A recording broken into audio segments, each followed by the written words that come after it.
2020 March 23 నుంచి మే 4 open చేసేసారు. Shops close అయింది లెస్ దాన్ 2 months. ఒక్క మాట నేను అడుగుతుండా, 2018-19లో ఐఎంఎల్ కేసెస్ 3,84,000. మధ్యలో జగన్మోహన్ రెడ్డి టైంలో 2021 1,87,000, 1,87,059, 131 కేసులు సేల్స్. అంటే 3,84,000 నుంచి 1,87,000.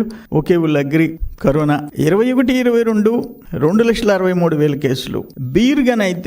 బీర్ కేసెస్ అయితే పర్ మంత్ 18-19లో 23 లక్షల కేసెస్, 19-20లో 17,74,000, 20-21లో 4,75,000, 22-23లో 6,79,000. నేనేమంటానంటే ఇక్కడ జరిగిన దోపిడీ కేసుకి ఒక్కొక్క టైప్ ఆఫ్ బ్రాండ్ కి, చీప్ బ్రాండ్ కి 150 రూపాయలు నేను ఉండింది చెప్తుండా.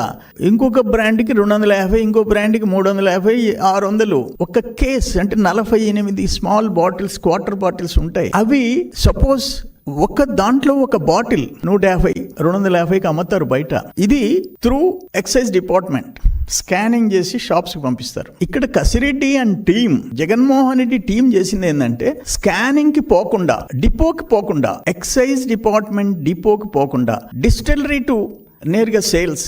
ఎందుకంటే ఆ స్టాఫ్ వాళ్ళు పెట్టుకున్న షాపులు అది ఎంత అని ఈరోజు సిట్ తేల్చాల్సిన అవసరం ఉంది. నేను చెప్పిన సేల్స్ అంతకుముందు తెలుగుదేశం టైంకి ఇప్పటికీ మధ్యలో ఎందుకు వచ్చింది ఇది?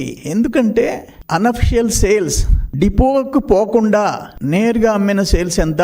అందుకని 3,200 కోట్లు కాదు, మోర్ దెన్ 10,000 crores, 10,000 కోట్ల పైన.